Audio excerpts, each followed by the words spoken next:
সুপ্রিয় দর্শক, দিনের গল্পে আপনাদেরকে স্বাগতম। আজকে আমি উহুদের যুদ্ধ নিয়ে একটি ছোট্ট গল্প আপনাদেরকে শোনাবো।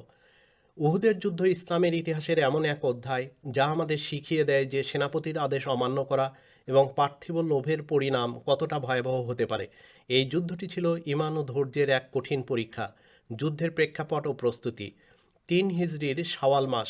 বদরের যুদ্ধে শোচনীয় পরাজয়ের প্রতিশোধ নিতে মক্কার কুরাইশরা 3,000 সৈন্যের এক বিশাল বাহিনী নিয়ে মদিনার দিকে ধেয়ে আসে। অন্যদিকে আল্লাহর রাসূল সাল্লাল্লাহু আলাইহি ওয়াসাল্লাম মাত্র 700 জন সাহাবীকে নিয়ে উহুদ পাহাড়ের পাদদেশে অবস্থান নেন। রণকৌশল হিসেবে নবীজি সাল্লাল্লাহু আলাইহি ওয়াসাল্লাম উহুদ পাহাড়ের একটি গিরিপথে 50 জন তীরন্দাজকে মোতায়েন করেন। তাদের প্রতি কঠোর নির্দেশ ছিল, আমরা জিতি বা হারি, যাই ঘটুক না কেন, আমার পরবর্তী নির্দেশ না পাওয়া পর্যন্ত তোমরা এই স্থান ত্যাগ করবে না। প্রাথমিক বিজয় ও একটি ভুল সিদ্ধান্ত। যুদ্ধ শুরু হলো। মুসলিমদের অদম্য সাহসের সামনে কুরাইশরা টিকতে পারল না। তারা রণক্ষেত্র ছেড়ে পালাতে শুরু করলো। মুসলিমরা বিজয়ের দ্বার প্রান্তে পৌঁছে গেলেন এবং শত্রুদের ফেলে যাওয়া গনিমত, যুদ্ধলব্ধ সম্পদ কুড়াতে ব্যস্ত হয়ে পড়লেন। পাহাড়ের চূড়ায় থাকা তীরন্দাজরা যখন দেখলেন শত্রুরা পালিয়ে যাচ্ছে, তখন তাদের মধ্যে বড় একটি অংশ ভাবলেন যুদ্ধ শেষ হয়ে গেছে। সেনাপতি আবদুল্লাহ বিন জুবাইর রহমতুল্লাহি আনহু তাদের বারবার নিষেধ করা সত্ত্বেও নির্দেশ অমান্য করে 40 জন তীরন্দাজ পাহাড় থেকে নিচে নেমে আসেন। খালিদ বিন ওয়ালিদের আক্রমণ। কুরাইশ বাহিনীর সেনাপতি খালিদ বিন ওয়ালিদ, যিনি তখনও ইসলাম গ্রহণ করেননি, দূর থেকে এই দৃশ্য দেখছিলেন। গিরিপথটি খালি হওয়া মাত্রই তিনি তার অশ্বারোহী বাহিনী নিয়ে পিছন দিক থেকে ঘুরে এসে মুসলিমদের উপর অতর্কিত হামলা চালান। বিজয় মুহূর্তেই বিপর্যয় মোড় নিল। মুসলিমরা দুই দিক থেকে শত্রুর ঘেরাওয়ে পড়ে গেলেন।